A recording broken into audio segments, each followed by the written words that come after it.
दोस्तों, दुनिया में काफी सारी अजीब चीजें हमेशा होती रहती है, जिनमें से कईयों का जवाब आज भी किसी के पास नहीं है। जिस दुनिया में हम आज रहते हैं, उसी में ऐसे कई राज दफन है जिनके बारे में आज भी कोई नहीं जानता। आज की इस वीडियो में हम आपको ऐसी रहस्यमयी घटनाओं के बारे में बताएंगे जिनके बारे में शायद ही कभी आपने सुना होगा। इन पर आपको शायद ही विश्वास हो, लेकिन ये सभी घटनाएं बिल्कुल सच्ची है। तो आज की ये वीडियो काफी ज्यादा इंटरेस्टिंग होने वाली है, इसे लास्ट तक जरूर देखना। बिस्मिल्लाहिर्रहमानिर्रहीम। बिस्मिल्लाह।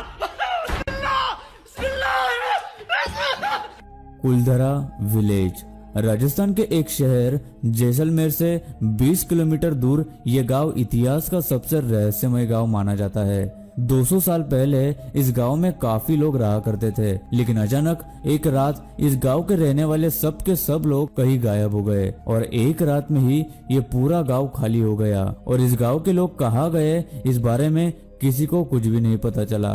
क्या उस गांव पे किसी बुरी आत्मा का साया था या कुछ और। लेकिन इस घटना के बाद ये गांव कभी आबाद नहीं हुआ और आज भी इस गांव में कोई नहीं रहता। आसपास के लोगों का ये कहना है कि उस गांव का जो राजा था, उसने गांव में टैक्स इतना बढ़ा दिया कि गांव के लोगों का वहां रहना मुश्किल हो गया था और सब गांव वालों ने वो गांव छोड़ दिया। और जाते जाते उन्होंने उस गांव को ऐसा श्राप दे दिया जिसकी वजह से आज भी उस गांव में कोई नहीं रह सका।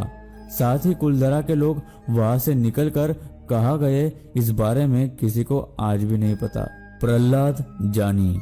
खाना इंसान के लिए एक बहुत ही जरूरी चीज है। सिर्फ इंसानों के लिए नहीं, बल्कि हर जीव के लिए खाना जिंदा रहने के लिए बहुत जरूरी होता है। इंसान खाने के बगैर मुश्किल से ही कुछ दिन जिंदा रह सकता है, लेकिन ये 82 साल का आदमी जो अभी आप देख रहे हैं, उन्होंने 70 सालों से न खाना खाया है और न ही पानी पिया है। तो ये कैसे मुमकिन है कि बिना खाना खाए और पानी पिए इंसान इतने दिनों तक जिंदा रह सकता है। प्रहलाद जी का कहना है कि उन्हें सूरज की रोशनी से एनर्जी मिलती है। ऐसा भी नहीं है कि खाना न खाने की वजह से प्रहलाद का शरीर कमजोर हो गया है। वो हर रोज 20 किलोमीटर चलते हैं, लेकिन इससे उन्हें थकान बिल्कुल भी महसूस नहीं होती। गुजरात के एक हॉस्पिटल में उन्हें यही देखने के लिए 2 हफ्तों तक रखा गया था कि क्या वाकई में प्रहलाद जी कुछ नहीं खाते। लेकिन रिसर्च के बाद पता चला कि उन्होंने प्रहलाद पर इन 2 हफ्तों में 24 घंटे नजर रखी और टेस्ट किए, और उनका भी कहना यह है कि प्रहलाद जी ने इन 2 हफ्तों में कुछ भी नहीं खाया। तो यह कैसे मुमकिन है कि कोई इंसान कुछ भी खाए या पिए बिना इतने साल जिंदा रह सकता है। सच में कमाल है। Philosophers stone. 6th सेंचुरी में एक पहाड़ की गुफा की दीवार पर अरेबिक में कुछ फॉर्मूला या सीक्रेट जैसा कुछ लिखा हुआ पाया गया, जिसे 12th सेंचुरी में सीरियन लैंग्वेज में ट्रांसलेट किया गया था। तब पता चला कि ये एक पारस पत्थर का सीक्रेट था, जिसे इंग्लिश में फिलोसोफर्स स्टोन भी कहते हैं। इसकी मदद से पारस पत्थर को ढूंढा जा सकता था। लोग आज भी उस दीवार पर लिखे हुए फॉर्मूला को पूरी तरह से बिल्कुल नहीं समझ पाए, तो कुछ लोगों को उसके मिलने पर विश्वास ही नहीं है। शायद आपको पता होगा कि पारस पत्थर एक ऐसा पत्थर होता है जिससे अगर किसी भी लोहे को छुआ जाए तो वो सोना बन जाता है। तो क्या धरती पर ऐसा कंपाउंड मौजूद था जो एलिमेंट्स के अंदर स्थित एटम्स में किसी टाइप की रिएक्शन की मदद से बदलाव करके उसे सोने में ट्रांसफॉर्म करने के काबिल था। Ancient caves. एलियंस के वजूद को कई लोग ठुकराते आ रहे हैं, लेकिन कई ऐसे भी सबूत मिले हैं जो हमें सोचने पर मजबूर कर देते हैं कि क्या इतने विशाल ब्रह्मांड में हम जैसे जीव अकेले ही है। 1938 में चाइना और तिब्बत के बॉर्डर पर जब एक आर्कियोलॉजिस्ट की टीम रिसर्च करने गई, तो उनको पहाड़ों में कई गुफाएं मिली थी जिनमें कई सारी कब्र दिखी, और वहां के दीवार पर अलग अलग तरह के इंसानों के जैसे दिखने वाले जीवों की तस्वीरें भी बनाई गई थी, जिनके सर काफी लंबे थे। उनके साथ ही सूरज और चांद की भी तस्वीरें वहां पे बनाई हुई थी, जिनकी वो लोग पूजा करते थे। जब उन आर्कियोलॉजिस्ट की टीम ने उन कब्रों को वापस से खोला, तो उन्हें 3 फीट के कंकाल मिले थे, यानी जिनकी हाइट काफी छोटी थी, जो इंसानों से काफी अलग थे, और उनके सर सामने की तरफ लंबे थे। उसके साथ ही उन्हें वहां पत्थर के 2 डिस्क भी मिले, जिसमें एक अलग लैंग्वेज में कुछ लिखा हुआ था।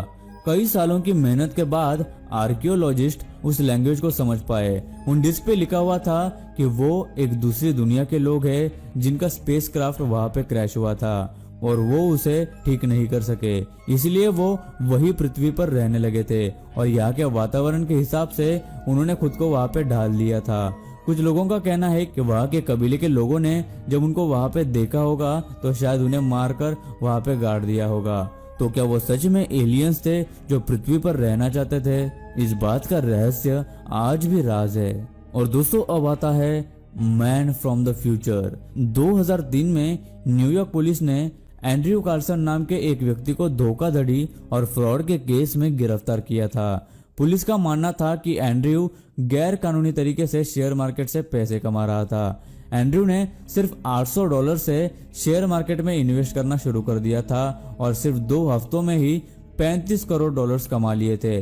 पुलिस को इस बात पर शक हुआ क्योंकि कोई अच्छे से अच्छा इन्वेस्टर भी इतने कम समय में इतना ज्यादा प्रॉफिट नहीं कमा सकता। जब पुलिस ने एंड्रयू को गिरफ्तार किया तो उन्हें लगा कि वो किसी फ्रॉड गैंग का मेंबर है, लेकिन एंड्रयू ने पुलिस को जो बताया उसने सबके होश उड़ा दिए।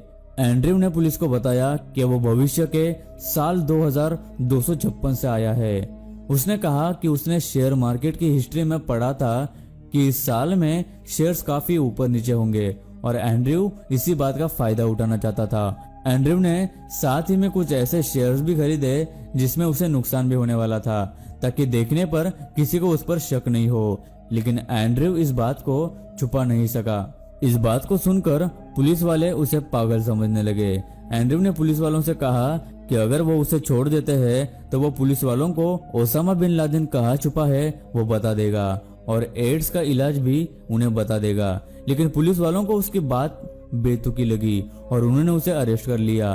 लेकिन जब एंड्रयू बेल पर छूटा तो उसके बाद वो बिल्कुल ही गायब हो गया और उसे उसके बाद फिर से कभी भी देखा नहीं गया। पुलिस ने उसे हर जगह ढूंढने की कोशिश की लेकिन वो कहीं पे भी नहीं मिला। लेकिन इन सब में एक बात गौर करने वाली थी कि पुलिस के पूछताछ के दौरान एंड्रयू ने पुलिस को अमेरिका का इराक पर हमला करने की तारीख बताई थी, जो बिल्कुल सच साबित हुई। इसके बाद कई अखबारों ने इस खबर को छापकर वायरल कर दिया। टाइम ट्रेवल वाकई में हो सकता है या नहीं ये तो हमें नहीं पता, लेकिन एंड्रयू की भविष्यवाणी को सुनकर ऐसा लगता है कि टाइम ट्रेवल भी सच में किया जा सकता है, क्योंकि इसी तरह का एक और वाकया 1951 में न्यूयॉर्क के टाइम्स स्क्वायर में हुआ, जब रात के 11 बजे एक आदमी रास्ते के बीच में ही अचानक कहीं से तो प्रकट हो गया, जिसे देखकर वहां के लोगों और उस आदमी को भी कुछ भी समझ नहीं आ रहा था। और इससे पहले कि वो आदमी कुछ समझ पाता, लेकिन रास्ते के बीच अचानक आए हुए इस आदमी को एक तेज आती टैक्सी ने टक्कर मार दी,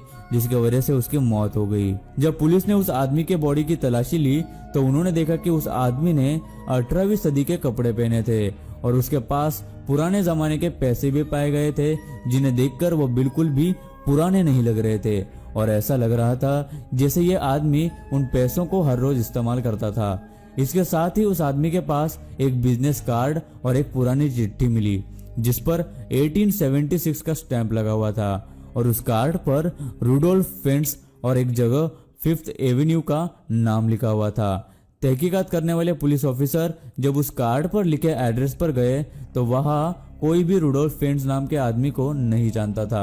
अब पुलिस को भी ये लगने लगा था कि शायद ये बिजनेस कार्ड इस मरे हुए व्यक्ति का नहीं हो सकता, लेकिन उस पुलिस वाले ने अपनी तहकीकात जारी रखी और कड़ी मेहनत के बाद उन्हें टेलीफोन डायरेक्टरी में रुडोल्फ फेंट्स जूनियर का नाम मिला, लेकिन ये डायरेक्टरी 1949 की थी। जब उस पुलिस वाले ने उस डायरेक्टरी से फेंट्स जूनियर का एड्रेस निकाला और वो वहां पहुंचे तो उन्हें पता चला कि रुडोल्फ फेंट्स जूनियर नाम का व्यक्ति 5 साल पहले मर चुका है और वह उसकी पत्नी रहती थी। पुलिस वाले ने जब उस महिला से पूछताछ की तो उन्हें एक चौंका देने वाली बात पता चली। फेंट्स जूनियर की पत्नी ने पुलिस को बताया कि रुडोल्फ फेंट्स जूनियर के पिता थे, जो कि 29 साल की उम्र में ही 1876 में अचानक से गायब हो गए थे।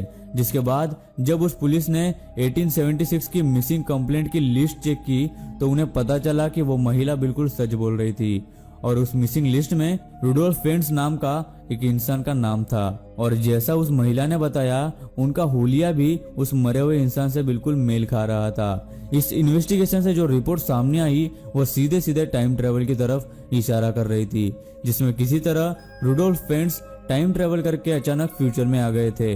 इन्वेस्टिगेशन ऑफिसर को पता था कि उनकी इस बात पर कोई यकीन नहीं करेगा, इसलिए उन्होंने ये रिपोर्ट गवर्नमेंट ऑफिस में दर्ज नहीं कराई और ये रहस्यमय केस वहीं पे अनसॉल्व ही रह गया।